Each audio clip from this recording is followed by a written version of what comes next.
Ancient liability. That's the label he slapped on me. I was in the middle of verifying a mandatory audit log when the video call blinked on. And there was Jason, barely 30 if he was lying about his age.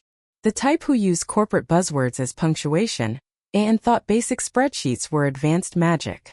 The financial director introduced him as the process optimizer, which everyone knew meant career destroyer, with a grin. Spray tan, teeth unnaturally white, hair styled like an Instagram influencer. "Greetings, team," he announced, wearing the smirk of someone who peaked in high school. "I've arrived to trim the fat and remove operational inefficiencies." His gaze locked onto me through the webcam like he was deciding which piece of furniture to send to the landfill. I didn't react, simply clicked Save As on my master folder containing every legal permit, federal renewal code, and internal authorization tied specifically to my biometric ID. I renamed it Grandma's Cookie Recipes and uploaded it to my encrypted cloud. Sarah Jenkins wasn't going down without a fight. By noon, I overheard him near the coffee machine laughing with two interns about retiring the dinosaur tech. I'm 41, hardly a fossil, but in Jason's universe, if you aren't optimizing your workflow every 5 seconds, you're expired. Then came the mandatory stand-up meeting. Everyone hovering awkwardly like we were waiting for bad news. Jason projected a presentation full of empty phrases like synergistic compliance matrix and distributed ownership nodes. I watched 3 new hires nod along like he was explaining the secrets of the universe. Certain team members, particularly those holding on to legacy duties, will be reevaluated to guarantee synergy with our agile vision, he declared. Then, looking directly at me, "We value your historical input, Sarah." Historical, like I was an exhibit in a dusty museum. I remained silent, just offering a polite smile. The kind of smile you flash when someone steps onto a landmine you've been hiding for a decade.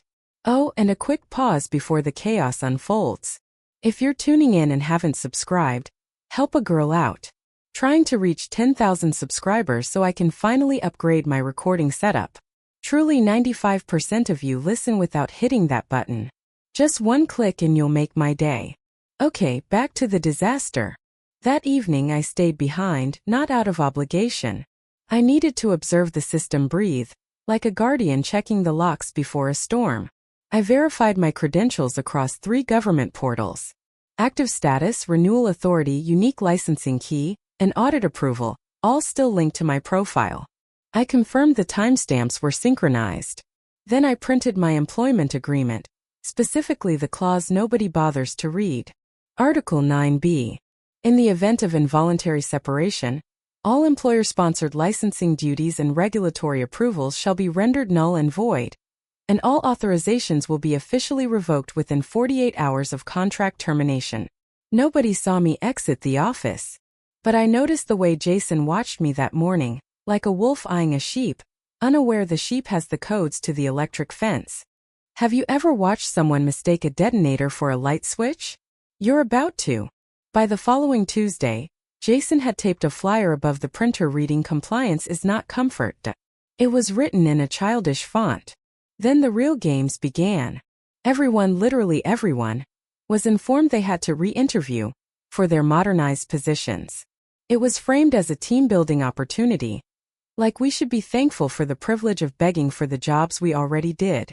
One by one, colleagues marched into the glass room like students sent to detention. The younger staff emerged beaming, parroting lines like "Jason really gets me," and "he's disrupting the status quo." I wanted to warn them that disruption usually leaves a mess. Great. When my slot arrived, I didn't bring a portfolio. I brought silence. Jason barely glanced up from his tablet. "Sarah, you've been around a long time. 11 years, I replied, calm as a frozen lake. "Right. Institutional memory. We appreciate that. His fingers danced on the keyboard, likely messaging "terminate the relic" to his buddies. He opened a confusing organizational chart and pointed to a box labeled "Regulatory Oversight." Beneath it, my name was struck through. Beside it, "Open for reallocation." Then he clicked a file named Q4 Renewal Strategy. My eyes caught the version name, Q4 License Dump Plan. In the notes it said, "Can we push this to a junior level? Downstream in Jason speak meant dumping it on someone too inexperienced to spell audit. I smiled, unbothered on the outside, but internally an alarm bell began to ring. When I returned to my cubicle, I accessed the database I had architected in 2015. The one that monitored every permit, its expiry date, the governing agency, and the signatory authority. There were 52 entries on that list.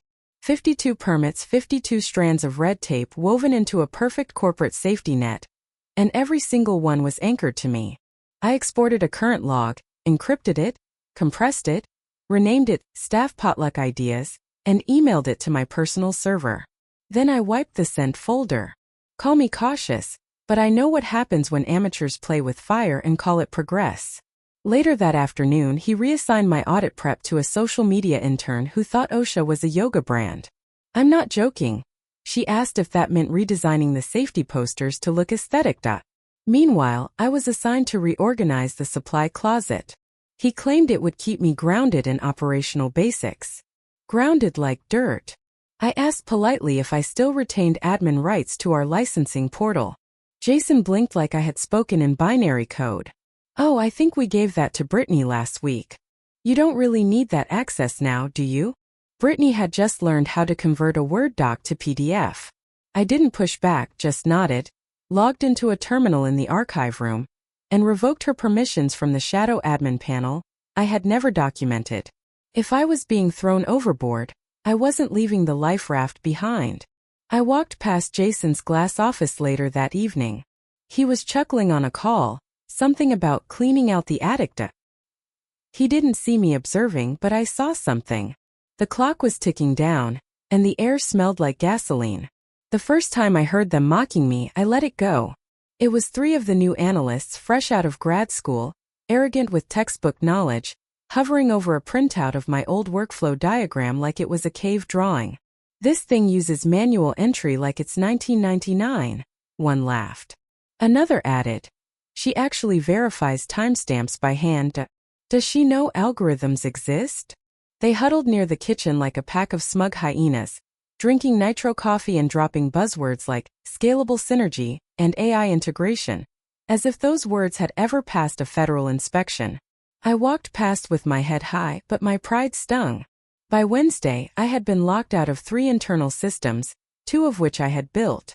No notification, no ticket, just a red access denied screen and a message reading contact IA. Spoiler alert. I was the IT contact for those systems, or used to be. Emailed IT. No response. I tried calling HR.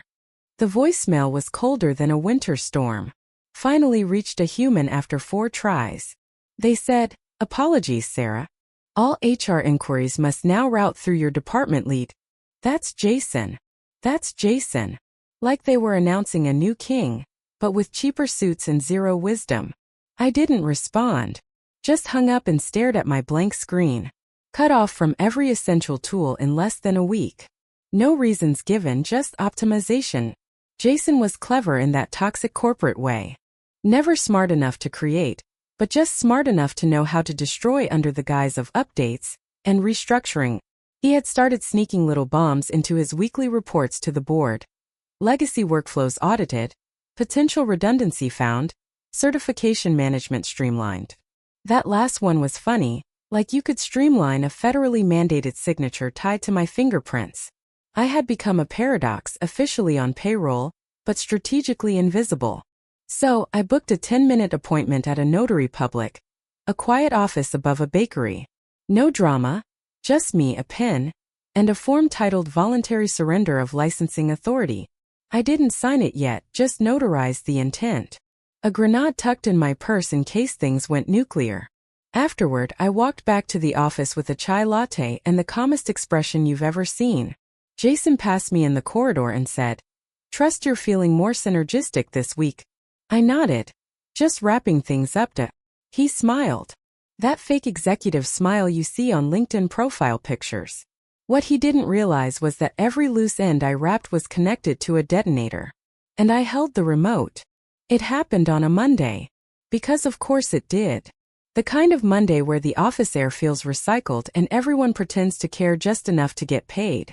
We were all assembled for Jason's new weekly velocity meeting, which was basically a pep rally for narcissists.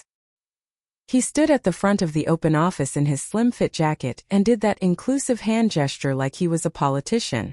"Let's begin with transparency," he said. "That's how you know you're about to be publicly executed. When they start with transparency, we've been doing a deep dive assessment over the past month," he continued, pacing like he was auditioning for a tech keynote. "While history has value, inertia is a risk." He stopped directly behind my desk. I didn't turn around, and unfortunately he announced loud and clear, "Certain legacy positions no longer fit our accelerated trajectory." People began shifting uncomfortably. Some stared at their shoes. A few glanced my way. One in turn tried to smile like this was standard procedure, like we were watching someone get a parking ticket and not lose their career. Then came the blow. Effective immediately, Jason announced, "Sarah Jenkins' role has been sunset. No warning, no meeting, no private discussion. Just a declaration in the open air like a gavel drop." I stood up, not because I was trembling, but because my legs felt too strong to sit while he tried to bury me. HR. Two of them, both junior, both avoiding my gaze, approached holding a blue folder like it was a death warrant. I took it, opened it, flipped to the separation agreement. No severance package, just legal jargon and a signature line. I pulled a pen from my purse, signed it with a flourish, then said, "I require a physical copy." Jason blinked. "Everything is digital," he said. "Printed," I insisted. HR hesitated. I stared. For minutes later, I walked out of that building with a paper copy, a stamped confirmation, and the serenity of a woman who knew exactly what button she had just pushed. You see, when I signed that document, Article 9B of my contract triggered a silent protocol across 3 federal systems. An invisible switch flipped. Every active permit funded by the company, my permits, immediately queued for automatic revocation. Not just paused, not just flagged, erased. At 7:13 p.m. that evening, my phone buzzed with a verification email. "Your authority over licenses #TX9924A, #FD4401X, and #Reg7723B has been formally surrendered. Entities relying on these credentials will be designated non-compliant in 24 hours, unless re-verified by a credentialed officer." I didn't forward it, didn't save it, didn't even respond. I just sat in my living room, poured a glass of wine, turned on a reality show while the digital news began to tighten around Jason's accelerated trajectory, and I slept like a queen. Wednesday morning began with a whisper and a very expensive error. At 9:04 a.m., logistics attempted to approve a shipment of sensitive biomedical components for a key client. Materials you don't even look at without 3 authorized signatures and a hazard clearance. The supplier's response: unable to process. Receiving entity marked inactive. License #TX9924A expired. Contact designated officer. Guess who that was? 10 minutes later, the glitches started. Logins rejected. Server calls failed. A routine data sync to the federal audit portal bounced back with a fatal error. Invalid license holder. That same hour, our internal compliance dashboard, usually all green lights, began lighting up like a frantic alarm system. Red warnings, inactive status, credentials marked orphan. Jason, ever the smooth operator, walked into the operations hub with a smoothie and said, "Just update the contact details." One of the compliance juniors, a terrified girl named Maya, tried to clarify. "Sir, contact updates require officer reauthorization." Sarah was the legal certifying officer. Jason blinked. "So do it anyway." She was the only one with authority across all verticals. No one else is registered with the federal board. And the re-registration cycle, it takes months. There was a silence. Not the awkward kind, the catastrophic kind. Like watching someone realize the parachute isn't opening. Jason rubbed his forehead and muttered, "Why on earth wasn't I informed of this?" Maya, voice trembling, replied, "Sarah was the one who informed everyone. Meanwhile, I was at home in pajamas enjoying breakfast and reading the entire email thread from a hidden account a former ally had quietly CC'd me on. Someone even attached a screenshot of Jason's message to IT. Anyone know how to bypass a license block in the dashboard thingy? Thingy. He called it a thingy. That dashboard was my masterpiece. I programmed it to lock down harder than a bank vault if revocation criteria were met. It wasn't just administrative, it was punitive. If an unauthorized user attempted to access a certification, it blacklisted their IP and auto-logged the breach to external audit files. Which it also did that afternoon because Jason tried to brute force his way in. By lunch, the chair was receiving frantic texts from senior leadership. Can we get Sarah back? Does her NDA stop us from calling? Who authorized this firing? Nobody answered because the only person who could have was too busy deciding if she wanted tacos or sushi for lunch. Spoiler, I ordered both. That evening, I opened LinkedIn and checked the company page. Still proudly claimed federally certified across all sectors. I almost felt pity. Almost. Instead, I smiled because I knew by Thursday that lie was going to cost them more than just reputation. The trap was sprung. Friday morning arrived with sirens. Metaphorical ones, audible only to those about to lose their jobs. Federal randomized site inspection. 10 a.m. It was legitimate. Random, yes, but random within a window I had always predicted, quietly, annually color-coded, spreadsheet tracked, cross-referenced against contract terms, and historical data. The inspectors were serious. They arrived with tablets and the unsmiling authority of government agents. By 9:22, reception called operations. 3 inspectors are here. They are requesting the license holder. Silence. Long terrified silence because there wasn't one. Jason, now visibly sweating through his designer shirt, sprinted, ran to the legal department and shouted, "Can we reinstate Sarah's credentials?" A frightened paralegal Googled license reinstatement process. Like it was a recipe for cookies. Meanwhile, Jason tried logging into the federal board's portal using my old ID. Access denied. He tried forgot password. User not found. He called the help desk, got transferred 3 times, then was calmly informed. Sarah Jenkins voluntarily surrendered her authority. Her profile has been purged from the active registry. Reinstatement requires full vetting. Estimated time 8 to 12 weeks. Jason stared at the phone like it had just insulted his ancestors. He turned to HR. What form did she use to revoke her access? They shuffled through my file, confused. We just processed the standard termination papers. I don't see anything about credentials. Someone from audit chimed in. Wait, didn't she have a custom clause in her contract? That's when the room collectively remembered Sarah Jenkins wasn't just some administrative assistant. She was the keystone. And they had pulled her out like a loose brick, collapsing the wall. Meanwhile, across town my phone buzzed. It was Emily from documentation. A nice girl once, the kind who brought donuts on Fridays. Sarah, Emily's voice shook. Did you do this? I stirred my tea, gazed out at the skyline, then smiled. No, I said calmly. You did. Goodbye. I didn't slam the phone, didn't shout. That would have been giving them too much energy. This wasn't revenge. This was consequences. Action plus reaction equals you fired the wrong person. Auditors were now sitting in the lobby. The company legally could not permit them entry to the secured zones without a licensed officer present. Which meant the audit was a fail by default. Which meant every client and vendor relying on that certification was technically in breach of contract in about 4 hours. And me, I was getting a pedicure. Deep red. Not because I needed to, but because true power is quiet. It doesn't need to scream. It just needs to leave the room. Monday, 8:37 a.m. The building smelled of stress, old coffee, and the impending doom of a corporation realizing it cut its own parachute. That's when he walked in. Robert Vance, CEO, tan glowing like he spent the week on a solar farm, linen suit still creased from whatever island he just flew in from. The man radiated wealth and total ignorance. He strutted through the lobby like a king returning to his subjects, waving at security, winking at reception. Good morning, everyone. Hope you didn't break anything while I was away. Nobody laughed. By the time he reached the C-suite, he had 3 urgent emails marked critical failure, and a voicemail from General Counsel that ended with the words catastrophic exposure. At 9:02 a.m., He burst into the ops room expecting a minor issue. Instead, he walked into a disaster zone.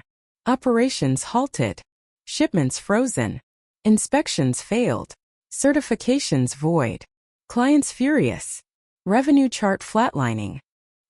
He turned to the room of exhausted managers, jaw tight. Who is responsible for this? All heads turned toward Jason. Jason looked less like a disruptor and more like a child who just broke a priceless vase. Robert pulled up my termination file on the big screen. Read it in silence, then scrolled again. Finally, he said it quietly at first, like the words tasted wrong. You fired the license holder. Jason opened his mouth, closed it. Robert's voice didn't rise. It dropped dangerously low. Fired the person with sole federal authority across all departments. Jason stammered. Her role was identified as redundant. Robert laughed, but it wasn't a happy laugh. It was the laugh of a man realizing his fortune was burning. He pointed at the screen. Her name is on every legal document, every active permit, every renewal application, every compliance chain this company needs to function. He flipped open a folder legal had thrust at him. Here are our top 5 suspended contracts. All frozen due to expired credentials. And here.